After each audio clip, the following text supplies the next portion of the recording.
Hey, we're all living busy lives these days, and you can't afford to waste an entire day stuck on the couch because you had a few drinks the night before. If you have kids, you know exactly what I'm talking about. Zbiotics is the answer we've all been looking for. Zbiotics pre-alcohol probiotic is the world's first genetically engineered probiotic. It was invented by PhD scientists to tackle rough mornings after drinking. Here's how it works. When you drink, alcohol gets converted into a toxic byproduct in the gut. It is this byproduct, not dehydration, that's to blame for your rough next day.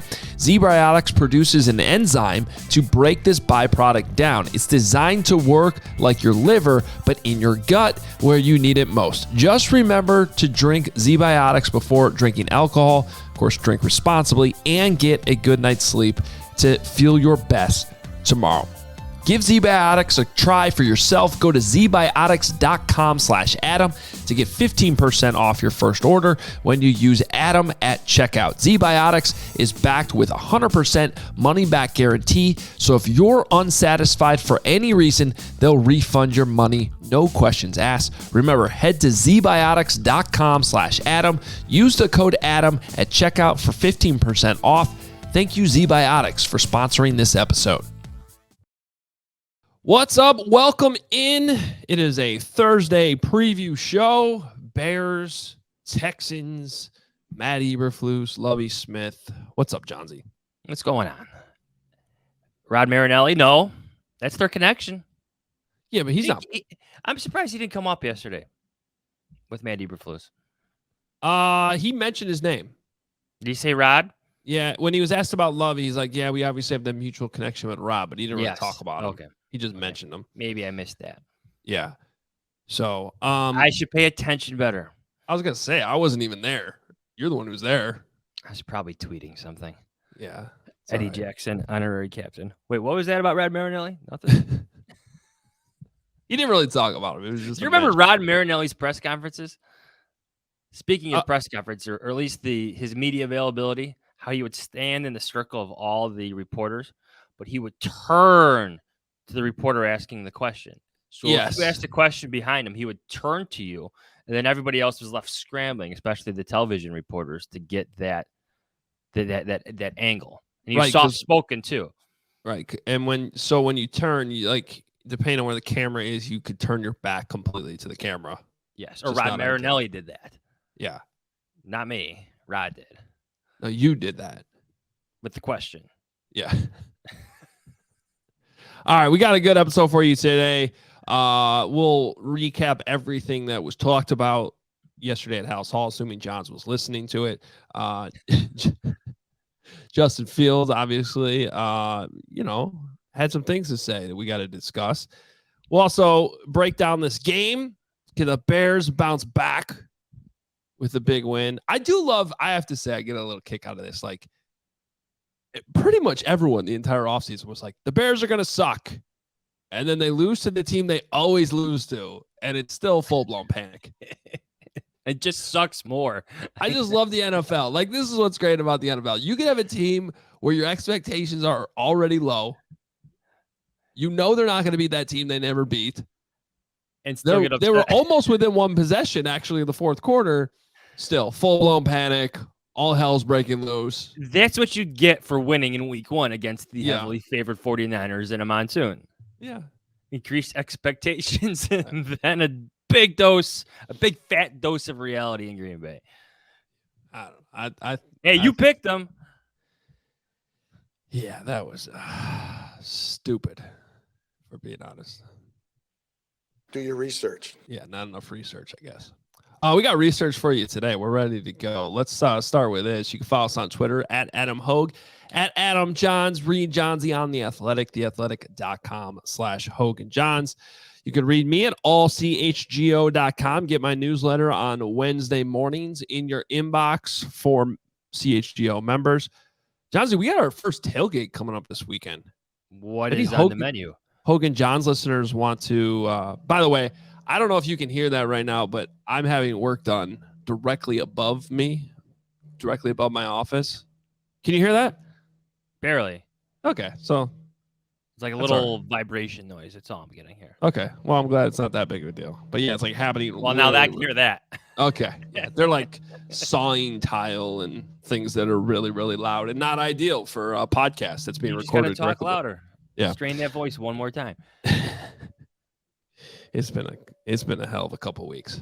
We're still not at 100%. I don't know how we get over this, but we fight on. Anyway, awesome tailgate happening Sunday. If any Hoge Jahns listeners want to stop by, we'll have the CHGO crew out there. I'll be out there probably from like 8 to 9 in the morning because we do have a show we have to do. So if anyone wants to stop by, it's Michigan and Roosevelt. It's a really cool location. We have parking spots. Just go to allchgo.com, check it out. And we already have a ton of tickets sold for it. So it's going to be a good time. And I think it'd be like a nice fall day, right? Isn't that the plan? Should be. I think so. No rain. Yeah. It's what, 65? It's a pleasant 65-degree hoodie weather. I love it. Hoodie weather is here. What's on the menu? That's the most important thing. You're bearing the lead here. So as of our last meeting, which was about 24 hours ago, I have not been completely finalized on what the food is. It's either going to, here's what I can say. It's either going to be a food truck, which is awesome, or I don't want to say the name in case it's not really good meats, I'll just say. Encased meats?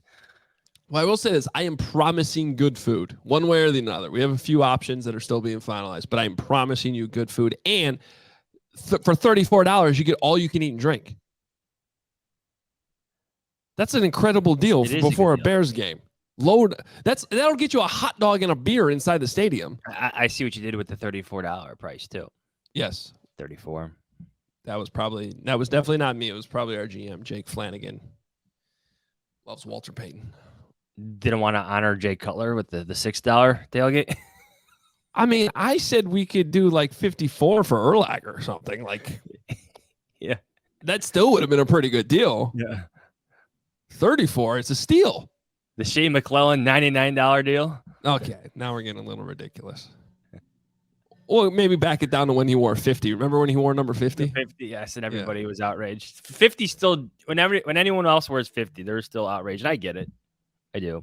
But they're running out of numbers. They honor too many of their players. There's too many retired 40 years ago. How about some new players that are worth honoring? Yeah, that's true. They still let people wear 23. That one probably shouldn't be allowed. Yeah, probably. All right, let's jump into this thing. So Justin Fields, here's what I like about this whole thing is like should be a non-story in my opinion. I was actually confused Monday that this was even becoming a thing. Like, I'm like, did I miss something? I didn't really realize or understand like how this got blown up. But regardless, Justin Fields had some words that I think got blown up a little bit more than they should have on Sunday, and then felt the need to clear things up yesterday. You were there. Why don't you explain it? Well, let me just take you back to the start. From the moment he sat down at that table, that media table where they sit in the media room. You know what I'm talking about. Everybody knows what I'm talking about. As soon as he sat down, you could tell he was more engaged. Sometimes he could be like, oh, you know, I want to run to lunch. I don't want to be here. I'm spitballing what's going on in his mind. But at least in this case, this Wednesday, he sat down. He was engaged. He was leaning forward towards the mic. Like he was ready. And I think he was prepared for that question. And when it never came, because I don't think anybody in that media room until maybe the very end was going to ask that question. Because I don't think anybody in that room made it a big deal.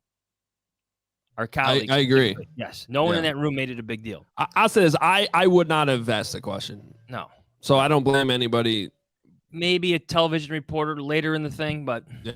But I appreciate it. I appreciate that Justin wanted to clear it up himself. Yes. So he took a question from the Chicago Tribune's Kalyn Kahler about what he's doing differently for this week, Monday and Tuesdays, to not let things linger, to get past the performance like that he had against the Packers.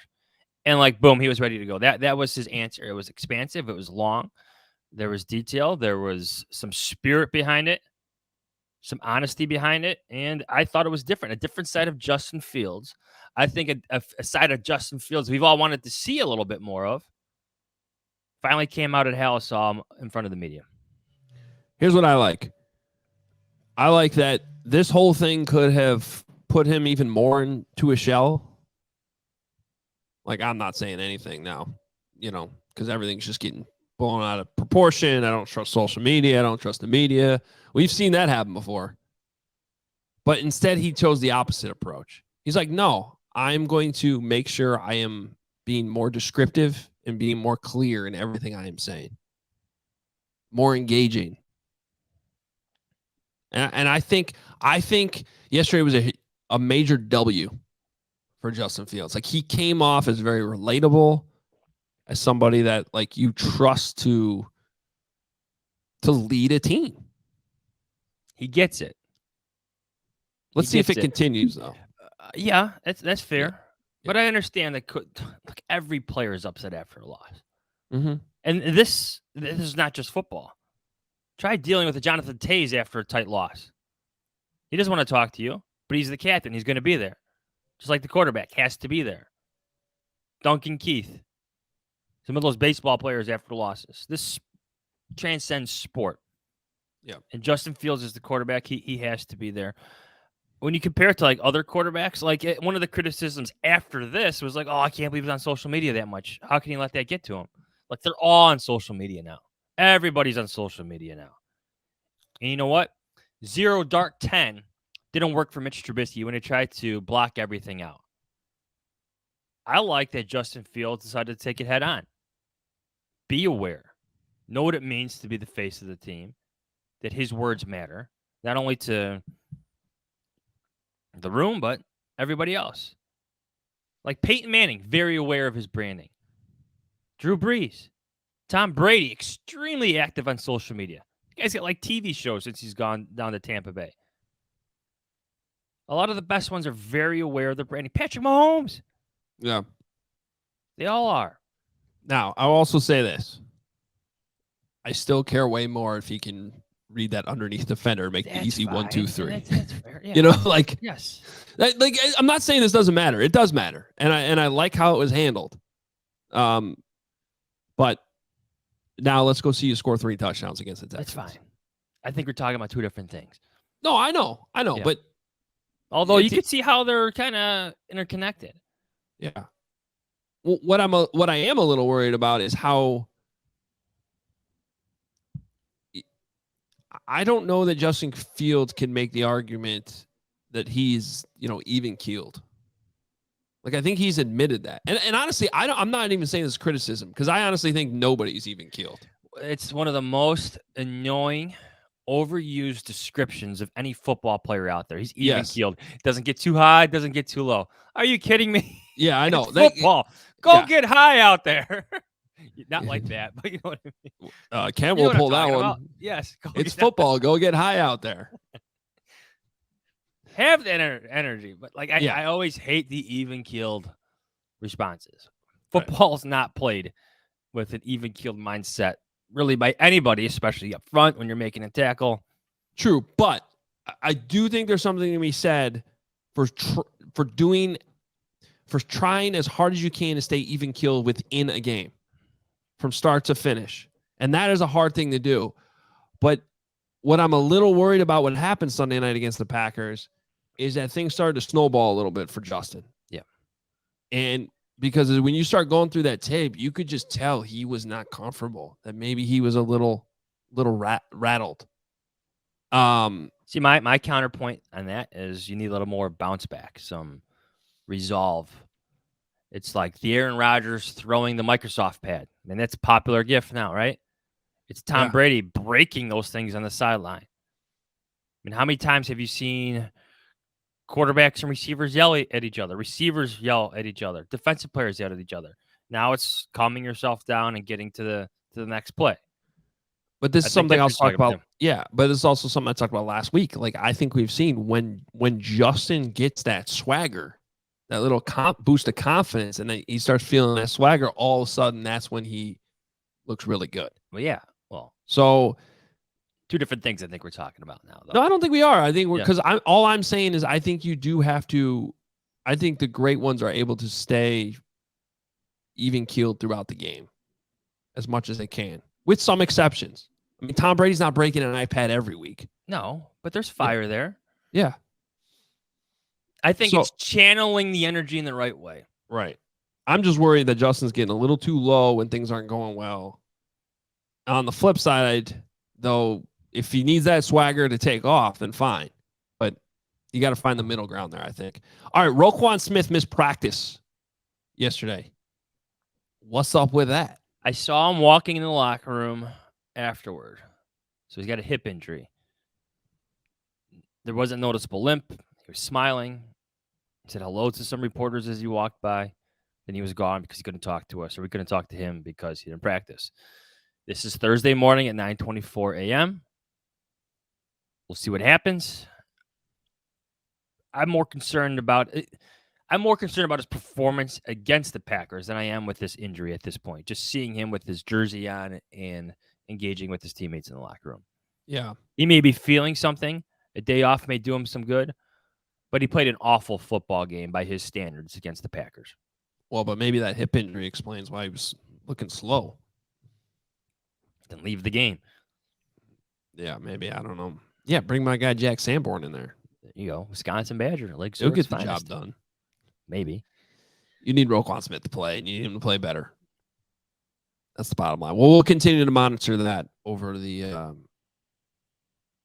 next couple days here as we get ready for this game against the Texans. Should we get into our three big questions? Three big questions. Will we be No, talking don't at care. number one? Oh, okay, Mitch. Mentioned you once earlier this podcast. Number one, will we be talking about missed tackles again on Sunday night? Some, but not as much. I don't think it'll be as big of a storyline. That's how I'll answer that. Sometimes you just have to give your opponent some credit. Yeah. Aaron Jones is a good running back. A.J. Dillon is a bruiser. The Texans have some talent, but not like that. Just being honest. Right. I Damian think Pierce is a rookie. Rex Burkhead is a guy. I think that some of the most noticeable missed tackles. Like there's one where Aaron Jones essentially cuts up the seam, and Kyler Gordon's diving at him. Jaquan Brisker's diving at him. Those are two rookies. It's a good opportunity for them to bounce back and show that they can learn from mistakes like that. Settling their feet, driving through the ball carrier. Give them time. Number two, how much will facing a similar defense in practice actually help Justin Fields versus the Lovie Smith Texans? I think it'll help. But I don't mean to simplify this. He just gotta. I don't think it was the Packers defense that screwed him up last week. You really think he got too low or too confused? Now there's some ebbs and flows to some games. Some momentum is a real thing, in my opinion. What's so concerning about this tape is that he had guys open and he just didn't throw the ball.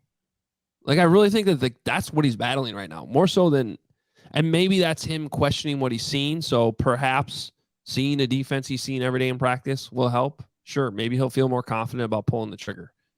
But regardless, he just needs to do it. When Cole Kmet's open right in front of you, throw the damn ball.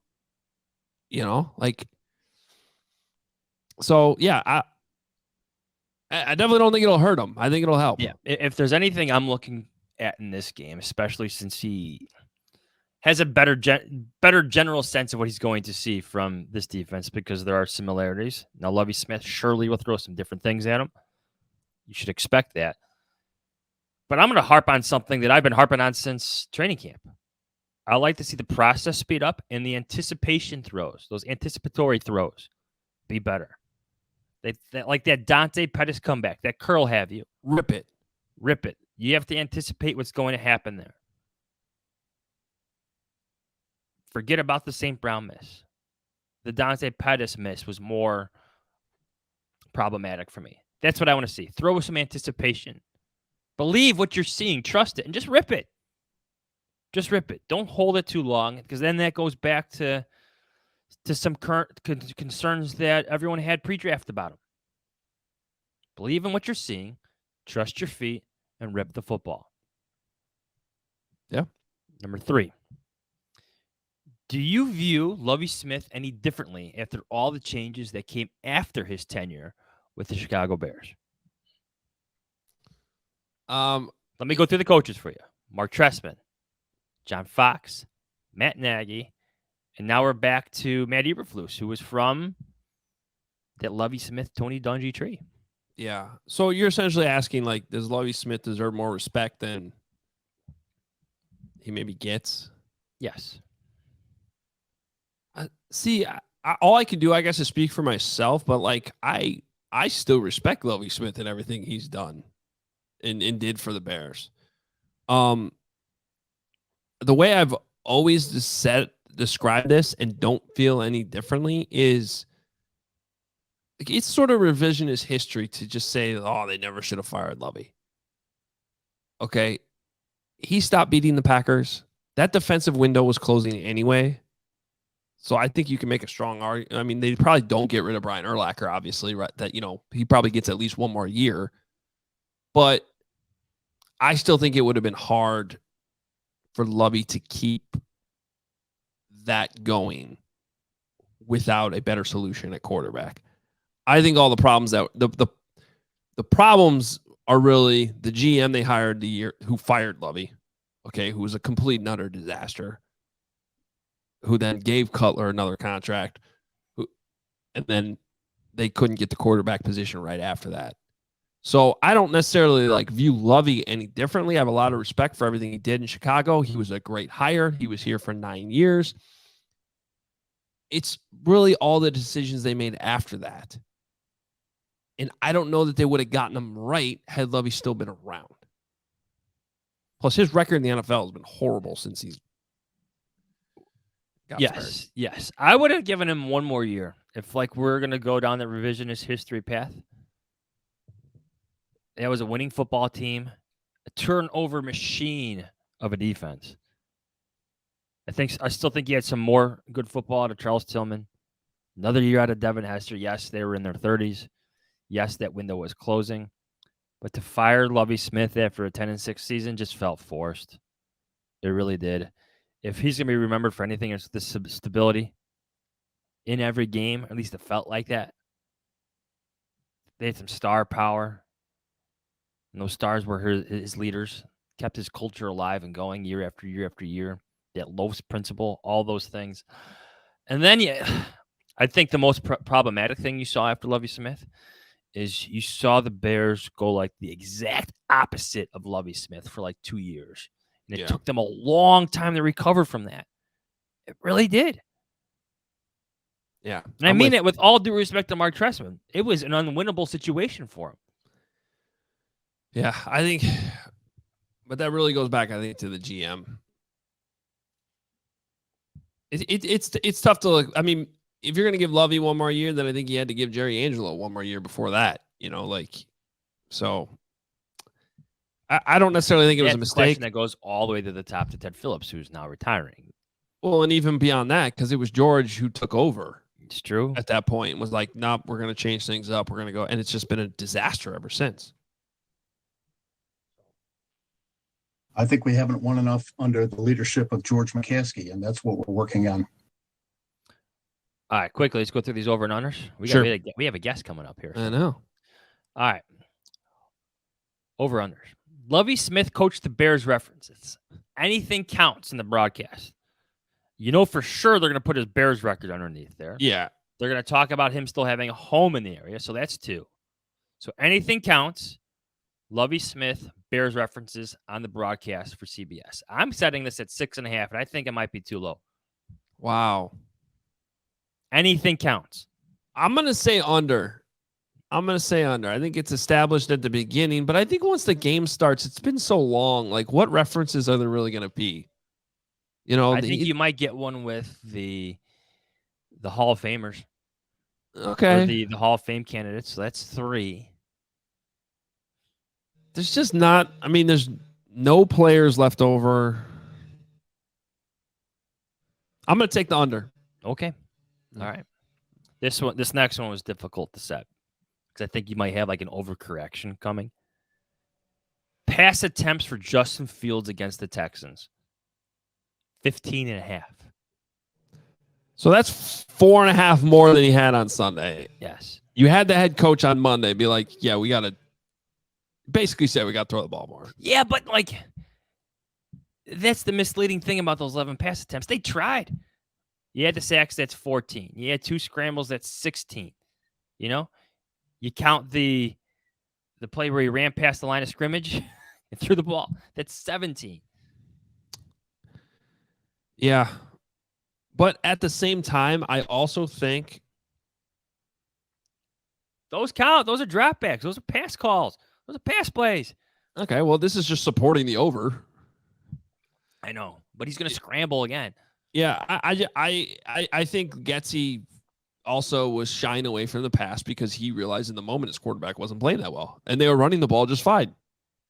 So, and if I'm the Texans this week, we know how Lovie Smith likes to play this bend but don't break thing. They're going to gang up on the run. They're going to try to make Justin Fields be a quarterback. I'm going over here. I think Justin Fields, in fact, I wouldn't be surprised if Justin's more like 23, 24, 25 passes. In this game. That means the Bears have the ball a long time. Yeah. Can I give you some stats?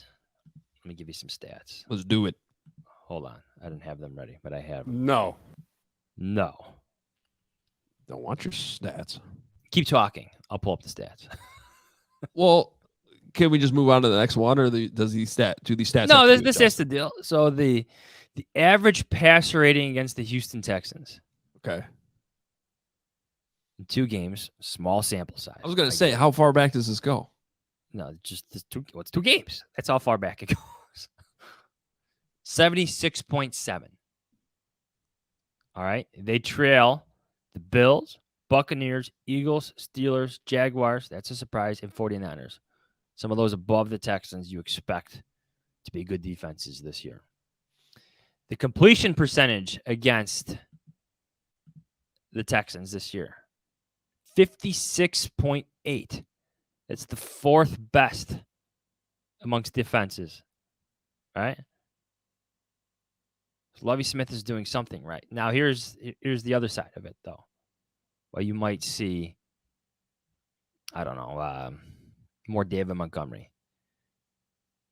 They've allowed in 2 games 163 point. That's it. That's the average rushing yards against the Texans in 2 games. So you can run against them. The 326 yards they've allowed on the ground is the 3rd most, trailing only the Bears and Titans. So you're saying their D is good? Their pass D is. Their rush defense is not. The rush defense is the 3rd worst in the league. Well, I'll tell you this. I mean, Football Outsiders thinks they're a better team than the Bears. Well, you're high on Davis Mills. I'm not high on him. I think he's... We're all about getting high in the field today. Yeah. I think Davis Mills is ultimately probably just a guy, but for a 3rd-round pick, like, I liked, I've been sitting here for how many years on this podcast, John, saying take more swings on quarterbacks. Draft Jalen Hurts. You think the Bears would like Jalen Hurts? Jalen Hurts looks just fine. That's a good team. It's an underrated good team in Philadelphia. All right, quickly. Speaking of Davis Mills, and we have our guest Kalyn Kahler coming up. Asked over and under. Targets at Jalen Johnson.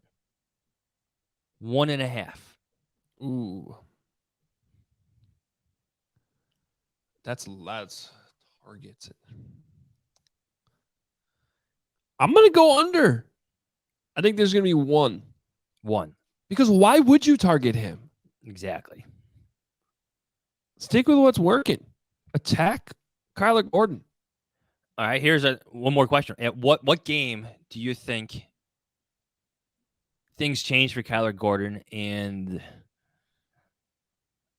Kindle Vildor becomes the most targeted guy? Like, at what point do you think things start to click for Kindle Vildor? I'll tell you this. No, you know what I mean. Yeah. For Kyler Gordon. For Kyler Gordon. This week. Okay. And I'm going to save something for bold predictions. Oh, all right. Yeah. I like it. A tease. So we sneak in our predictions here or bring in Kalyn? Let's bring in Kalyn. All right. Kalyn Kahler, the new writer for The Athletic as of this week, joining us now on Hoge Jahns. Hey guys, There she is. Yeah, how are you guys? Good. How you doing?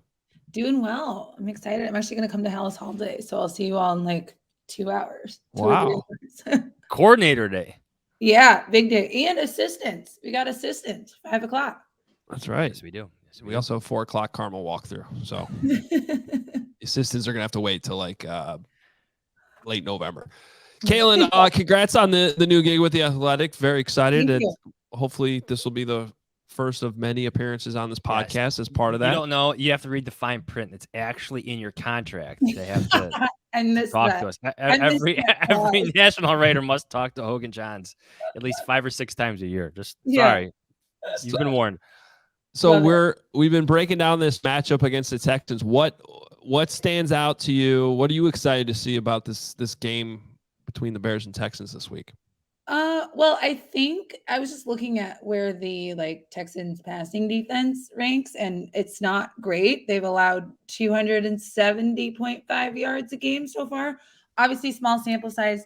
But I think what I'm most looking for is for the Bears passing offense to take a step forward. I think obviously that's been a big topic of conversation. They're last in the NFL, and it's a little bit unfair to rank, to put a lot of weight in that because of the first game occurring in a monsoon, obviously. But I do think this is the game where you can make that leap forward because it's an opponent that, is not great. Is going to allow you to do a little bit there. So I think that's what I'm looking for. And I think, if Justin Fields and the passing game doesn't take a step forward, I think maybe then you really start to get a little bit worried. So you see those 11 pass attempts, and Adam Hoge and I were talking about how that's could be a bit misleading because there's some scrambles, there's some sacks. Right. But when you see the number 11, 70 passing yards, 48 net passing yards if you take into account the sacks, what's your instant reaction knowing where the NFL is going with its passers? It's just here we go again, because this is the story every year in Chicago. I think, how did Pat Finley phrase it? He said, allergic to the passing game. I love that line. I was like, that was a great way to describe this. So I just think, how do you get out of the cycle? It's a new staff. This should be a different Bears team. And it is in many ways. But with that trend, it's come on, guys, let's not fall into the same pattern. And you're right. The rest of the NFL is exploding in the passing game. So this is an area where you really can't fall behind. What did you make of this Justin Fields saga this week with, the fans and then the way he handled it yesterday in his press conference? I think it's actually really refreshing. One, I think it's great to see a little bit of his personality. And it sounded like at least my read on what he said yesterday was that he isn't going to let sort of the media cycle or social media cycle of, a quote going viral or being taken out of context. He's not going to let that hide his personality. He's still going to try to be himself and say things that he wants to say. I think he's just going into it with a little bit more awareness now of knowing, okay, well, this could be a consequence of what I'm going to say. And I really hope that Bears PR does not get to him and, say, okay, this was unacceptable. Please don't, say things like this ever again, because I do think it was really nice to see a little bit of personality from him because, personally, I feel like we hadn't really seen a lot and I didn't really have a good sense of who he was as a person.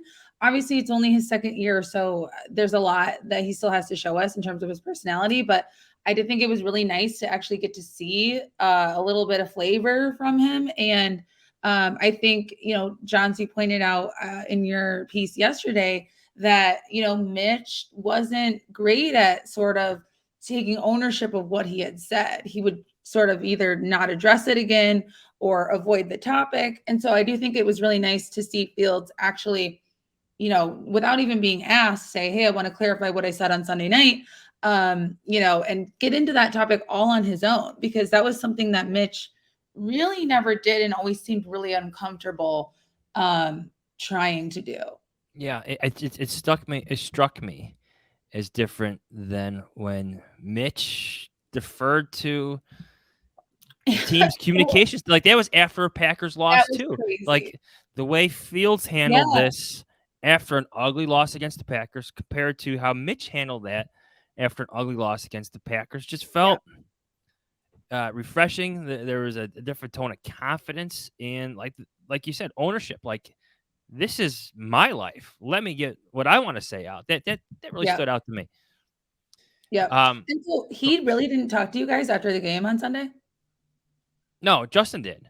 Oh, Yeah. Justin. Okay. Yes. Okay. Yeah, that's where those comments came from. Yes. Right. Yeah. Okay. Right. Yes. Right. Yeah. I mean, he don't want to talk to us, but who wants to talk to the Yeah. Chicago media after another loss of the Packers? Right. Players aren't exactly lining up to to get their thoughts out after losses like that. To stick with Fields, like for one more question here, there's a lot of like young quarterbacks, like I think taking steps, like Tua, 6 touchdowns. Jalen Hurts, we were just talking about him moments ago. Like the Eagles look like a good team. He looks like a good quarterback. Yep. Where do you think Fields maybe fits in amongst those guys? Is he still, give us more? Trevor Lawrence is still in his company, stuff like that. Like, where do you see him amongst these quarterbacks who are trying to take the next step in their careers? I think he's still sort of like a little bit of an unknown. Like, I feel like there's still a lot that we haven't seen from him that I think we will this season. I think this is going to be, I think at the end of this season, we're going to have a really good sense of like where he is among that class. And I think, just looking at his draft class, obviously he's in a much better position than Trey Lance right now, because Trey Lance obviously got hurt last week, is going to miss the whole rest of this season before he could even really get started. And I also feel like Fields is in a good spot because he's got, as far as I can tell, he's got organizational support. Even though he went through a coaching change, a GM change, it seems like, they have built this team where he's the quarterback. Whereas with Trey Lance in San Francisco, like everything they did this offseason did not point to he's our guy. They might be saying that publicly, but keeping Jimmy G.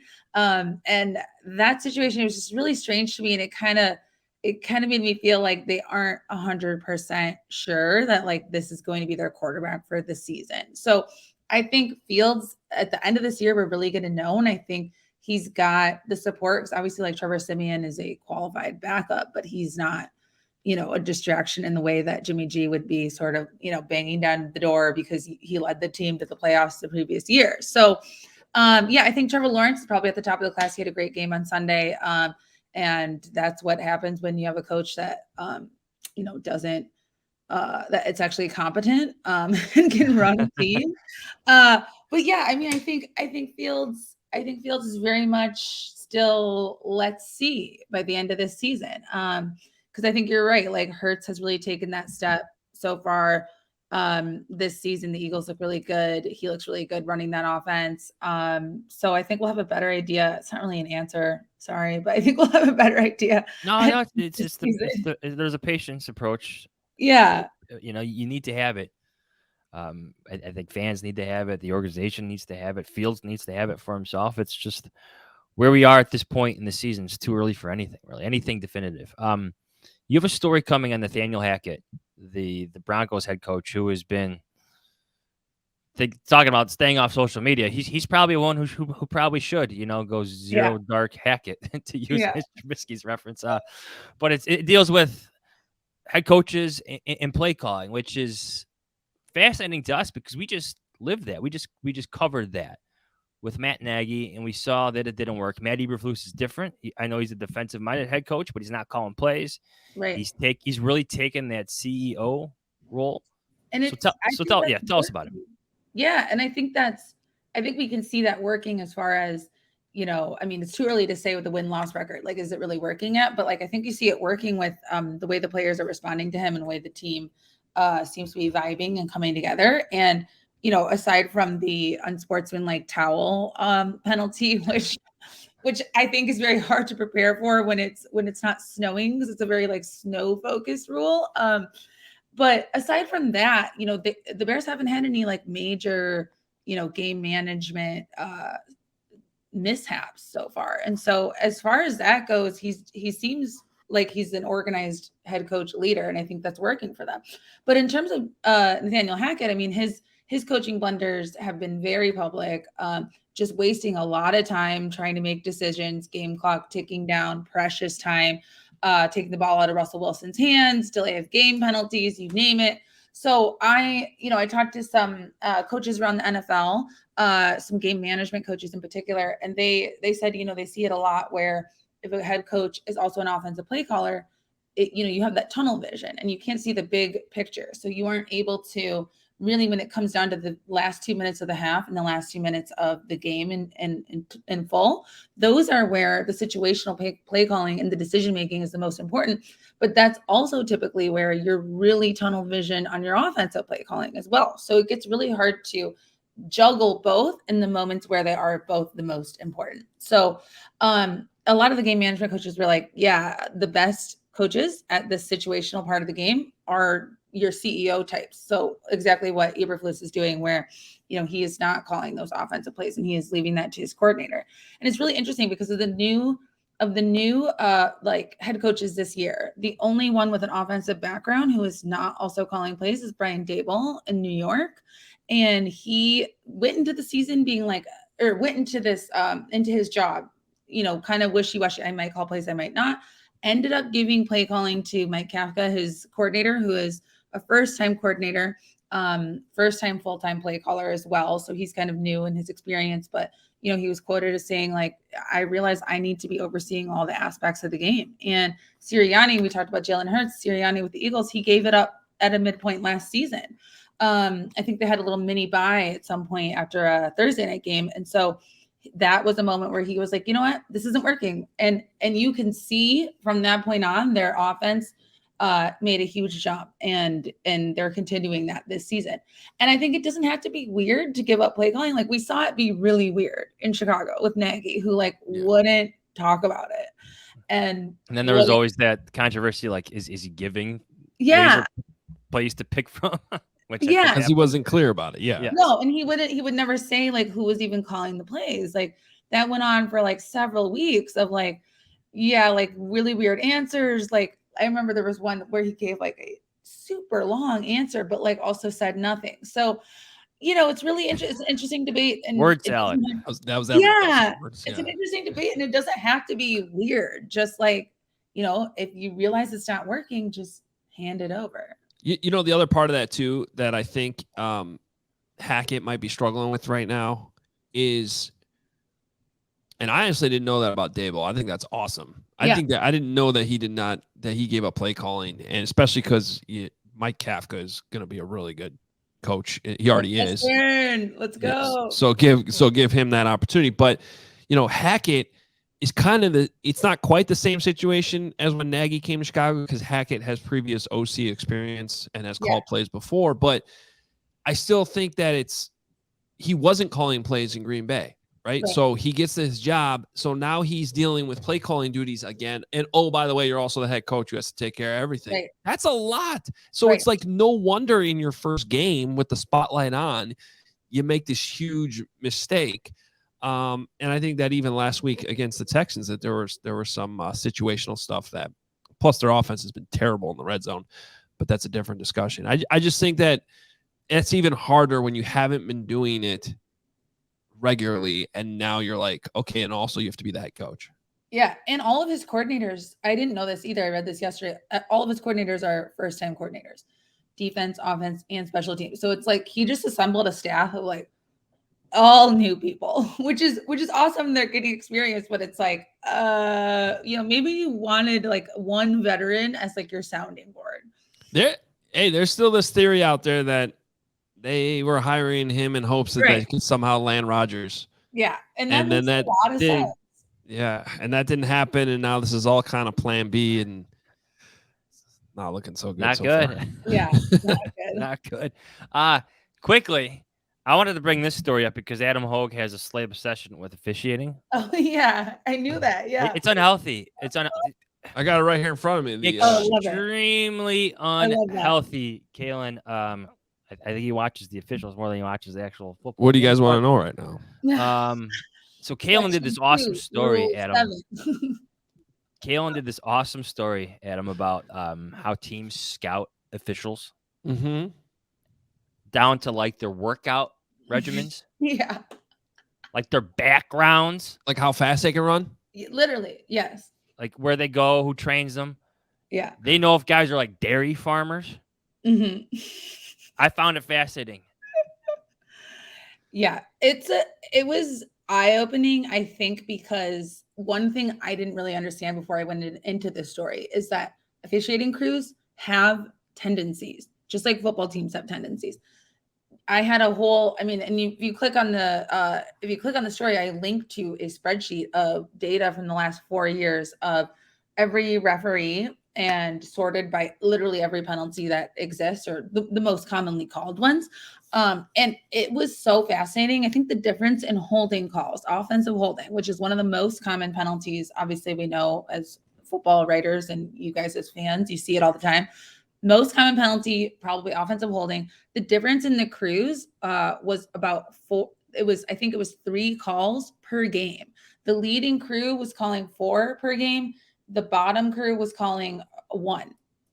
And I thought that was fascinating because that's like significant. And, that can affect your game. And so that is something I really learned from this. And teams are obsessively like collecting data on these officials. And they're even sorting it by official. And for the first time this year, PFF is actually providing that for their NFL team clients, as well as like, okay, which back judge is, throwing the most pass interference, and, which side judge is the best at spotting the ball, things like that. So it's really interesting. And it's a lot of things that I didn't know. And I certainly, when I go to games now, like I'm going to be like Adam, and I'm going to be watching the referee for sure, because it is so interesting. Well, here's another question. Sorry, Adam. Hello, everyone. This is Al Rivron. That's our guy. He's not there anymore, but he was. He's not there anymore. Well, I think the question the Bears fans have is like, why don't they call penalties against the Packers when they happen to play the Bears? Yeah. Because they're dairy farmers in Wisconsin, Johns. That's why. Well, and that's the There you data. have it. That's data that I don't have, but I'm sure teams have. Is how often the Packers are penalized versus other teams. And I'm sure that's out there too on like NFLpenalties.com or something. You could probably look it up. If you really want to build that argument, you need the stats to back it up. So definitely go check out, see if you can find if the Packers are in fact penalized less than their opponents. All right. Well, that story's right up my alley, so I'm gonna go read that as soon as this podcast is over. Kalyn, thanks so much for jumping on with us. Congrats on the new gig. All our listeners, make sure you are following her at Kalyn Kahler. That's KalynKahler for those of you listening to the pod. All right, Kalyn, we'll see you at House soon. Thank you. See you later. I've had my Helix mattress for a couple of years now, and still love it as much as I did when we first got it. Actually had a guest sleep on it this past weekend, and in the morning they woke up like, where'd you get that mattress? What kind of mattress is it? And I said, it's Helix, and you need to check it out, because Helix Sleep is a premium mattress brand that provides tailored mattresses based on your unique sleep preferences. Their lineup includes 14 unique mattresses, including a collection of luxury models, a mattress for big and tall sleepers, and even a mattress made just for kids. And all you gotta do is take the Helix Sleep quiz and find your perfect mattress in under 2 minutes. It's really easy. Mine spit out the Dusk mattress right away. They sent it to me. It comes in a box. It's really easy to open, and then the mattress just sort of expands right in front of you. It's actually pretty cool. to watch because everybody is unique and everybody sleeps differently. And that's why Helix has several different mattress models to choose from. They're each designed for specific sleep positions and feel preferences. Models with memory foam layers to provide optimal pressure relief if you sleep on your side. They have models that are more responsive foam to cradle your body for essential support in stomach and back sleeping situations. So really, you got to take the quiz. You answer the questions. It's really simple to do, and it spits out the one that you should be sleeping on. Soft, medium, firm, depending on how you sleep, side, back, stomach, however you sleep. You can sleep upside down. They probably have a mattress for that too. So right now, Helix is offering up to $200 off all mattress orders and 2 free pillows for our Hoge Jahns listeners. Go to helixsleep.com/Adam. Again, helixsleep.com/Adam. Take the quiz. Take advantage of this offer. $200 off all mattress orders and 2 free pillows for our listeners. helixsleep.com/Adam. With Helix, better sleep starts now. All right, I can't believe I'm saying this in September, but it's true. The holiday season has a way of sneaking up on us. Like I went to Costco the other day and there's already Christmas trees and snowmen. It's crazy. But if you haven't already started preparing for the chaos of holiday mailing and shipping, you're already falling behind. Trust me. Luckily, Stamps.com has everything you need to make your life a whole lot easier. It's the 24/7 post office that you can access from anywhere.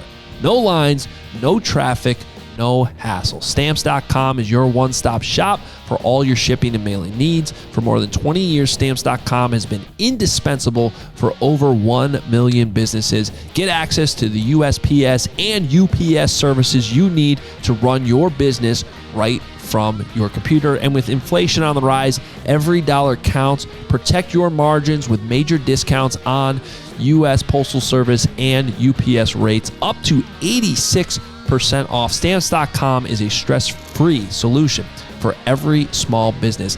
Get ahead of the holiday chaos this year. Get started with Stamps.com today. Sign up with promo code ADAMS, that's plural, ADAMS, for a special offer that includes a 4-week trial, plus free postage and a free digital scale. No long-term commitments or contracts. Just go to Stamps.com, click the microphone at the top of the page, and enter code ADAMS. Hey, if you've been walking around the grocery store lately, you may have noticed these strange tall boys of beer in the bottled water section. Well, it's not beer. It's actually mountain spring water from the Alps, and it's called Liquid Death. Why is this water called Liquid Death? Well, because it will brutally murder your thirst, and more importantly, their infinitely recyclable tallboy cans are helping to bring death to plastic bottles. They also donate 10% of the profits from every can sold to help kill plastic pollution. And you might want to know this about plastic. Plastic isn't actually recyclable anymore. And most plastic you throw in a recycling bin actually just gets sent to a landfill because it's not profitable to recycle. Aluminum is infinitely recyclable and actually profitable for recycling facilities. So go get your Liquid Death at your local 7-Eleven, Jewel, Target, or CVS, or find a Liquid Death retailer near you with their store locator tool at liquiddeath.com/Adam. That's liquiddeath.com/Adam.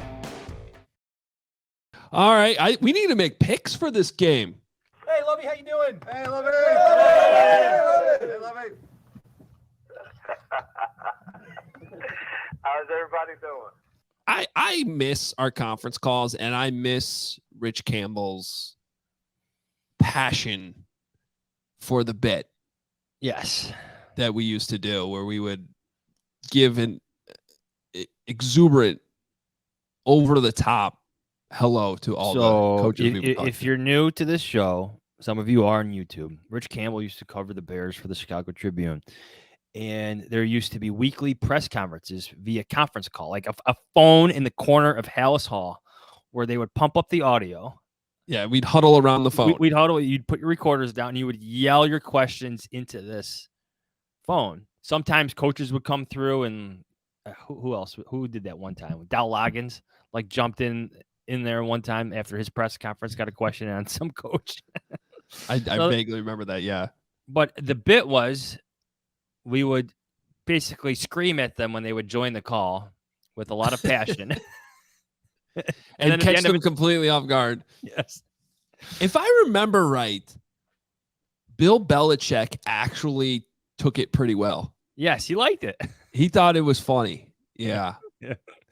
But the best was Lovie's greeting was the greatest. So this had to have been either 14 or 15 when he was coaching the Going Bucs. back in time. Hey, Lovie, how you doing? Hey, Lovie. Hey, Lovie. How's everybody doing? That's great. That's hard to get like genuine laughter from Lovie Smith in a press It conference is, yeah. setting. Yeah, he was happy to hear from us. That's good stuff. All right. Bold predictions. Kyler Gordon gets his first interception. Ooh. Okay. I think they know he's going to get targeted this week. I think they're going to be prepared for it, and I think he's going to bait Davis Mills, not Aaron Rodgers, Davis Mills, into a pick. Here's my bold prediction. Cole Kmet not only makes a catch, makes a touchdown catch Oh, boy. against the Texans. Probably not. So are you telling me I should put him back in my fantasy lineup after he gave me 0 points the first 2 weeks? Yes. 0. Yes. Not doing it. Got to prove it. Okay, that's fine. Miss out on the points. I'm going to be so mad if that happens. Celebrate with an No, don't care. emphatic Gronk-like spike of the ball. All right, predictions. I feel pretty good about this one, actually. I think the Bears bounce back. I don't think the Texans have much offensively. And I think that I'm not saying that the Bears are a good defensive team. In fact, their metrics and their Football Outsiders DVOA in the first 2 weeks is bad. But I do think that they're taking this personally, how poorly they tackled. Got to keep an eye on Roquan, though. But I'm assuming he plays. I think the defense bounced back. This is just not a firepower offense on the other side either. And I think the Bears find some solutions offensively. I think they find a way to get the ball to Darnell Mooney.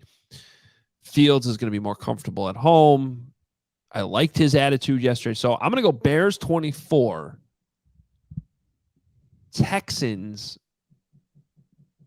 13. Whoa. Yeah. Okay. Yeah. I'm going 20-16 Bears. I think you still see a few struggles offensively. I know what Kalyn is saying, that the Texans give up a lot of yards through the air, but I still think they're tough. They're tough defensively. They are under Lovie Smith. I think they give Justin Fields some problems, but he gets enough offense. Touchdown run. Man, I'll give him 2 touchdown passes. Couple field goals. 2016 Bears. I think Davis Mills is in for the longer day of the 2 quarterbacks.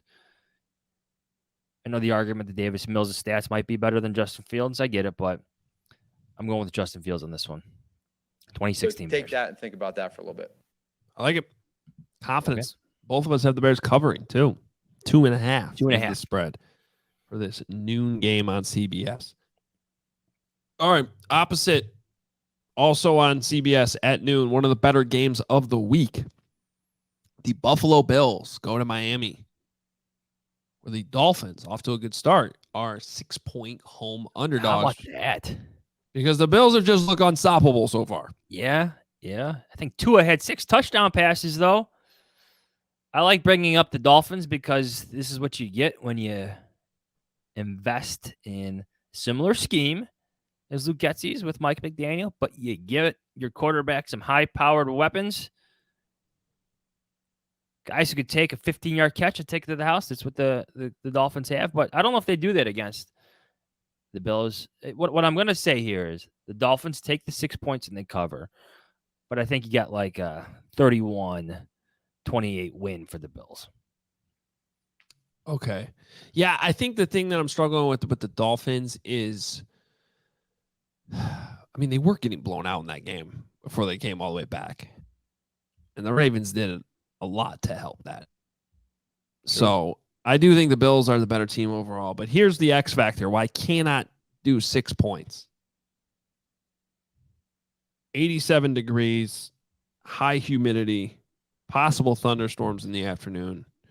We've seen those games. Oh, it's the Brock Osweiler game all over again. And they put the opponent purposely on the sideline that has the sun beating down on them. And it makes a difference. So I'll take the Bills to win, but I'll take the Dolphins to cover. Just can't do it. I'd probably stay away from this game, though. There's actually money on the line. His quote, courtesy of Adam Hoge. Fox. Nick should know better, too. Fox, noon. Lions at Vikings. Vikings 6-point favorites at home. They did not look good the other day. No. They did not. I was all over that one. I picked the Eagles. I am pretty sure Kirk Cousins was just throwing the ball up without actually looking at Justin Jefferson at the end of that game. Boy, he was. How many interceptions did he end up with? I ended up going to bed. I don't know. Who cares, really? But Anyway, who cares? I'm gonna take Lions win. No, Vikings win. Lions cover. Okay. I'm going to take the Vikings to cover. I think there's something about this where they're like baiting you into right. There's always an overreaction. Lions played tough. They got to win. Vikings look terrible. They're going to go back home. They're going to correct some things. 3 picks at the end of the day for Kirk Cousins, by the way. Kent telling us that. It felt like 7. Should have been 7. It felt like 7. So I think we gotta come out hard and stay hard. Fox 325. The Rams at the Cardinals. Boy, the Cardinals were looking until the fourth quarter of that game against the Raiders. They were looking like Cliff Kingsbury might need to be fired. Yeah. Now but I still think they might not be good. Kyler Murray did some crazy stuff. The Raiders let it happen. I'm going to take the Rams here to not only win, but cover that 3.5 on the road. Kingsbury had that interesting quote after week 1. I tried searching it up real quick, where he basically said his team had to practice better. Isn't that your job as the head coach to make sure that you practice well? Yeah. At least he didn't pull a Mark Trestman and say that was a great practice when it was actually an awful practice. But everything just seems a bit off. I think you knew where this Cliff Kingsbury thing was going to end, like when it started, right? Let's just be honest. The guy didn't actually win a lot of football games in college either. No. There was nothing. Like, he would have been a good OC hire. What about whatever he did in college made you think that he was just going to come to the NFL and be a good head coach? These teams get so caught up in their offense and pairing their quarterback with an offensive guy. That's not the job of the head coach. Yes. We're just talking about it with Kalyn. I don't. Well, everybody's looking for the next Sean McVay or Sean Payton. Those guys are so rare, so good at their jobs. They don't come around often. Yeah, and Matt LaFleur certainly qualifies as one of those guys now. But, Matt LaFleur also went to Tennessee for a year to call plays. Matt LaFleur because he wasn't getting that opportunity in L.A. Yes. And also, Matt LaFleur just got paired with Aaron Rodgers, one of the greatest quarterbacks of all time. True. All right. So, did you pick the Rams here? Yes. Okay. I think I just did. Okay. Fair enough. That question don't make no sense. Fox 325, speaking of the Packers, they go to Tampa, which has been a problem for them. Aaron Rodgers has said, I don't like facing Todd Bowles. Bucks are a 1-point favorite. I'm taking the Buccaneers here, even though they don't have Mike Evans. Yeah. Well, they do have Tom Brady. And they got a good defense. They still got some weapons at receiver. Oh, Chris Godwin still might be out, though. Yeah, they're down, guys. They're down offensive linemen. They are down weapons. They just signed Cole Beasley. Yeah, I'm talking myself out of this one. Give me the Packers. See, but do the Packers have weapons? No, but they got more than the Buccaneers, apparently. Yeah. Like if Cole Beasley plays, that's a bad sign.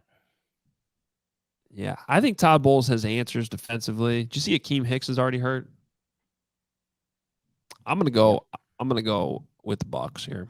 Okay. Don't feel great about it though, but I think that's got to be the play. And that's the facts. That's 100% truth. All right, Monday night. Back to just one Monday night game this week. It is the Cowboys going to New York to face Brian Dable, Mike Kafka. I put this one in our rundown because it's the Bears' next opponent. They're 2-0. They look all right. Saquon Barkley looks back. He does. Yeah, Saquon looks good. Yeah. I mean, the Giants are going to win this one. They should. I mean, you can't take the Dak Prescott-less Cowboys in this one. Give me the Giants. I think, actually, and then you got a 3-0 team versus potentially 2-1 Bears. Maybe Bears in that one as well, but getting ahead of myself. Okay, I am going to go opposite of you here. First of all, nothing says Monday Night Football like Cooper Rush versus Daniel Jones. Get excited, people.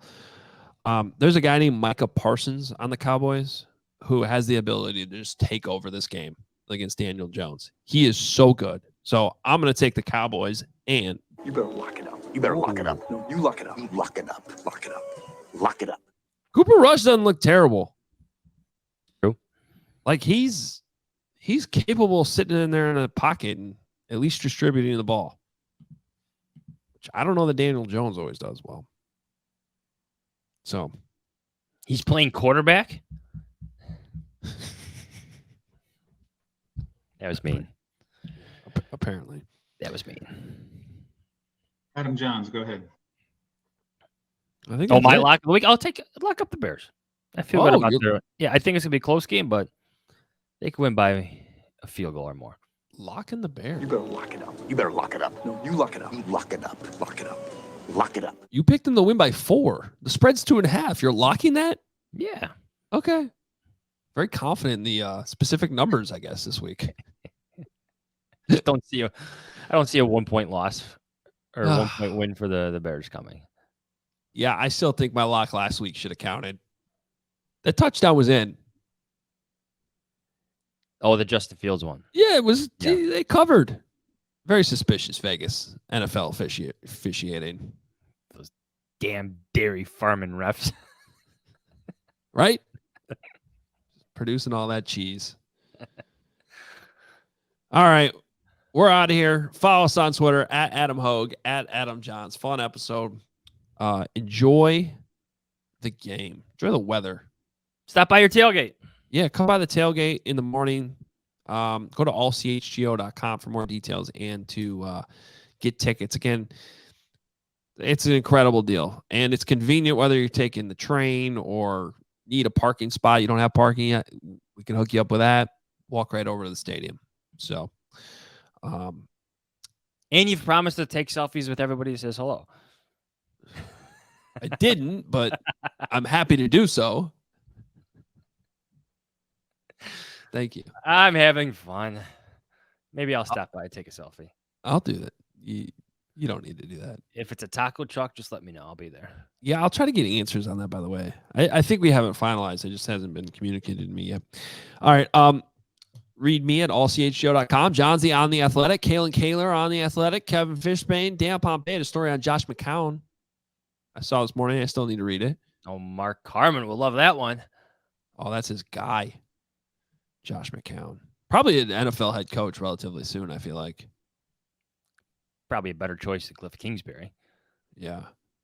I mean, I think the Texans really wanted to hire him, and then they realized, like, it's a terrible look with everything that's been going on there. All right. I think that does it for us. We will talk to you post-game. See if the Bears get a win. We'll have the episode for you right around 5 o'clock. We'll probably go live right around 5. Post-game, Bears, Texans. Talk to you then. See ya.